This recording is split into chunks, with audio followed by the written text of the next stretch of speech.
इधर महाराज जनकराज मन में विचार करने लगे, अरे मैं कितना अभागा हूं, अगर मैं जानता कि संसार में कोई वीर नहीं है तो मैं ऐसी प्रतिज्ञा नहीं करता। और जनकराज ने प्रतिज्ञा की, क्योंकि जनकराज जो थे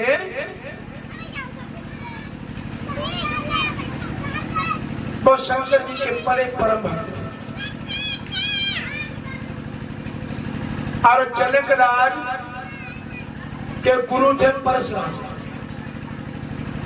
अब परशुराम के गुरु थे भगवान भोलेनाथ। उन्होंने तपस्या करके भगवान भोलेनाथ से वो धनुष पाया, अब वही धनुष जनकराज को दिया। और जनकराज ने पूर्व जन्म में तप किया, भगवान विष्णु प्रकट हुए। तो भगवान विष्णु से कहा मांगो, क्या मांगना चाहते हो? तो जनकराज ने कहा कि प्रभु हम आपको दामाद रूप में प्राप्त करना चाहते हैं, पुत्र रूप में प्राप्त करना चाहते हैं। प्रभु ने कहा कि जाओ, अभी नहीं अगले जन्म में हम तुम्हें पुत्र रूप में अवश्य प्राप्त होंगे। इसलिए जनकराज को वो धनुष दिया परशुराम ने। और धनुष इतना भारी था जो भगवान भोलेनाथ ने देवताओं की रक्षा करने के लिए, दैत्यों के लिए उठाया था। वो धनुष था पिनाक धनुष। अब पिनाक बोलते हैं नाक के लिए। और ये जो धनुष बना था वो शिव दधीच की हड्डियों का बना हुआ धनुष था। एक महात्मा थे शिव दधीच, जिन्होंने अपने पूर्ण शरीर को गौओं को चटा दिया, तपस्या करते रहे, सारा खून मांस सब कुछ गौए चाट के, सिर्फ हड्डी हड्डी बची, उनके प्राण हड्डी में बसे थे। इसलिए उन्हीं के हड्डियों से 3 अस्त्र बने। एक पिनाक धनुष बना, और एक वज्र बना जो इंद्र को मिला, और एक सारंग बना जो भगवान विष्णु के पास है। और ये पिनाक धनुष जो भगवान भोलेनाथ के पास था, वही धनुष रखा था। तो जनकराज रोज पूजा करते थे, पर जब सीता कुछ सियानी हुई, उन्होंने देखा पिताजी रोज पूजा कर जाते हैं धनुष की, लेकिन धनुष के पास तो बड़ी गंदगी पड़ी है, सफाई कभी करते ही नहीं। अरे जब उस धनुष को बड़े बड़े योद्धाओं ने पहले नहीं हटा पाया, जनकराज कैसे हटा देगा? तो सीता ने उस धनुष को उठाया और वहां पर साफ सफाई करके फिर पुनः रख दिया। तो जनकराज ने जब ये देखा कि भाई जब हमारी बेटी ने जिस धनुष को उठा लिया है, तो इसके लिए पर भी ऐसा ढूंढो जो इस धनुष को तोड़ दे, हम उसके साथ विवाह करेंगे। यही जनकराज ने प्रस्ताव रख दिया। अब आजकल क्या है, अगर किसी की लड़की इंटर पढ़ी हो तो वो भी कहता है कि भाई हम लड़के के साथ उसके साथ विवाह करेंगे जो लड़का बीए फाइनल होगा। अब बीए अगर फाइनल नहीं होगा, डिग्री वाला नहीं होगा, तो इंटर के लिए इंटर वाला तो होना ही चाहिए। अब ऐसा थोड़ी ना लड़की इंटर पास है और लड़का वहाँ हाई स्कूल भी नहीं है। तो योग देखते हैं बराबर का। यही जनकराज ने किया। जनकराज ने इसीलिए प्रण कर लिया कि भाई जो धनुष को तोड़ेगा उसी के साथ सीता का विवाह करेंगे। पर इतने योद्धा बैठे थे, किसी ने धनुष नहीं टूटा। तो जनकराज बड़े अधीर हो गए, बोले अगर हमें ऐसा पता होता तो मैं ये प्रण ही नहीं करता।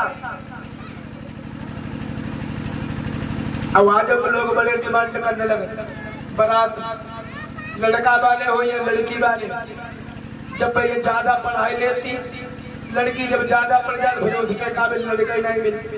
पढ़ते पढ़ते 25-30 साल निकल जाती, बारात मुझे ही टाइम होते 25-30 साल। अब तने LLB कराओ, जब तक शिक्षा करता तो 30 साल निकल जाती और बाद में ढूंढ फिर का लड़की बूढ़ी कौन बरात करी, लड़का तल्ले वो PhD HD करने लगे, भाई 35-40 साल फिर का लड़का बूढ़ो हम बरात कर ही नहीं। हम से बढ़िया ब्याह इंटर करा हुआ धीरे बरात तुरंत। तो ज्यादा डिमांड भी बेकार है। और इसलिए जनकराज का जब किसी ने वो धनुष नहीं तोड़ा, जनकराज बड़ा परेशान। जनकराज कहा लगे अगर ऐसा पता होता कि पृथ्वी पर कोई वीर नहीं तो इससे तो बढ़िया इतने राजा गड़ाए, कोई लड़का बढ़िया ढूंढते बरात कर देते बिटिया, चाहे हंसी तो ना होती। अब जितने पैसा वाले हैं 40-40 साल को ही जाती होती है, बरात नहीं होती। बच्चे ही चक्कर बनाए होती, लड़के ही तो पढ़ो नहीं मिली का बैठो कर। अब बड़े हुए आदमी के मूर्खता जाना है, बेचारे लटुए करते 20 लाख के दूसरे करीजा लेकिन लटे के नहीं करे 20 लाख लटे किया करते तो वो टेंट पेंट हो गए, गाड़ी गाड़ी ले जावे कब चले दोपरे में। पर ऐसा नहीं है, पैसा हमेशा पैसे में जाता है। गरीब गरीब की इज्जत करता है, गरीब बड़े के यहाँ पहुंच जाए तो वो बोलता हो ना, बैठे रहता आराम से यार। ठीक भैया, इसी प्रकार से जनक राज बड़े परेशान, कहने लगे हमें लगता है मेरी बेटी का विवाह ही नहीं होगा, कोई वीर पुरुष नहीं है। कहने लगे जनक राज उठो निज निज ग्रह जाऊ, विधि लिखा पैदे विवाह। उठो भैया, अपने अपने घर के लिए चले जाओ, अब हमें लगत हमारी बिटिया की बारात नहीं हुई चली। हमारी बेटी का अगर विवाह विधाता ने लिखा होता तो ये धनुष अवश्य टूट जाता, और जब किसी ने धनुष नहीं तोड़ा तो हमें तो विश्वास यही है कि अब हमारी बेटी का विवाह होगा नहीं। कुछ लोग बेचारे बिटिया के लिए लड़का ढूंढते रहते, 1 साल 2 साल 4 साल, पंडित जी हम लल्ला ढूंढ बिटिया के लिए मिलते रहे, का बात है हमारी बिटिया का कुंवारी नहीं देखो जाके नक्षत्र का है का नहीं पत्ती बिटिया बीती का है। अरे मिली तो जब है, जब अच्छी डिमांड रखो। अब तुम्हारी हैसियत जैसी है, जैसा योग होना चाहिए, पैसे करते हुआ लेकिन नहीं, जब डिमांड ज्यादा हो जाती है, आवश्यकता से ओवर इंसान हो जाता है, तभी दिक्कत होती है। हमेशा याद रखना। रंग भूमि पर छा गई करुणा रस की ओस, बाजे में बजने लगा करुण भरा अफसोस। सब शांत बैठ गए। लक्ष्मण थे पे उठे, कहा लगे क्षत्रिय को ललकारा। लक्ष्मण कहने लगे क्या कह रहे हो जनक, पृथ्वी पर कोई वीर नहीं है। जनक राज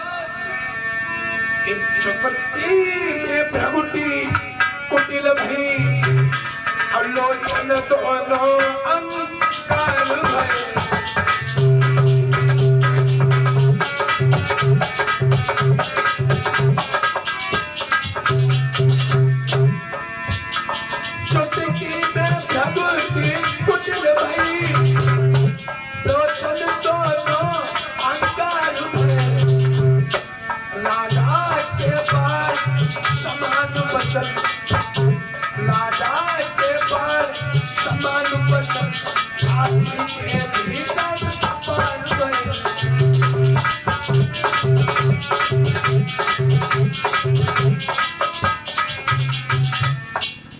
एकदम से जनक राज की जब ये बात सुनी, लक्ष्मण कहने लगे क्या कहते हो, वीर पुरुष नहीं रहा, शांत हो जाओ।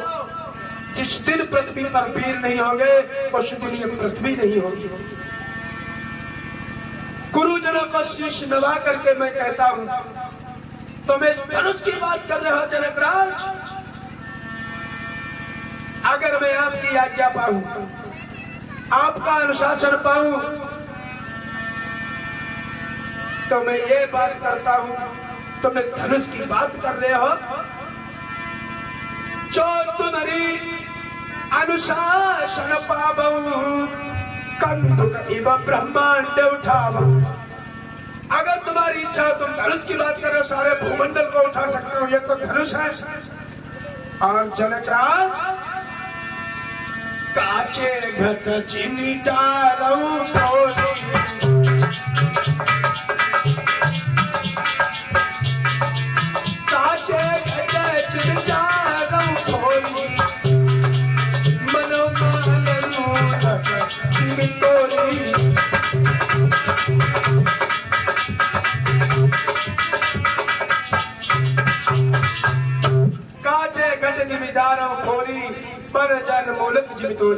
अरे धनुष को, इस ब्रह्मांड को ऐसे उठा करके फोड़ सकता हूँ जैसे कच्चे घड़े को ऊपर से डाल दो मिट्टी का और फूट जाता है।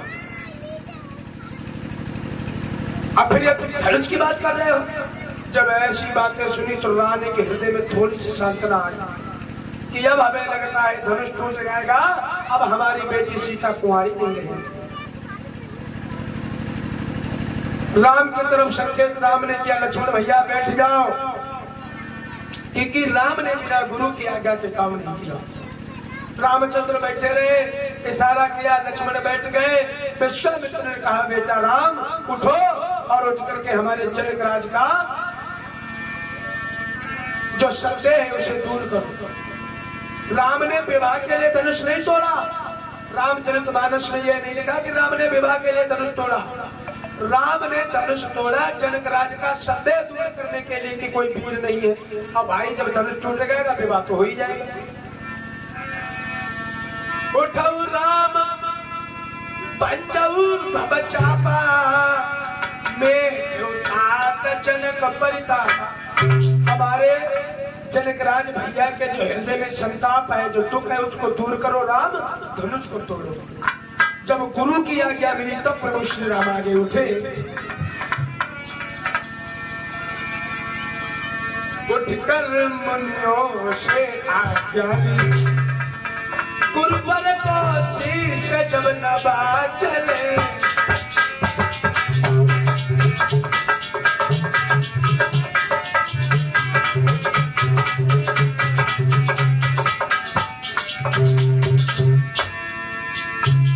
उठकर मुनियों से आज्ञा ली, फिर गुरुवर को शीश नवा चले। धीरे धीरे आनंद कंदन मुस्कुराते।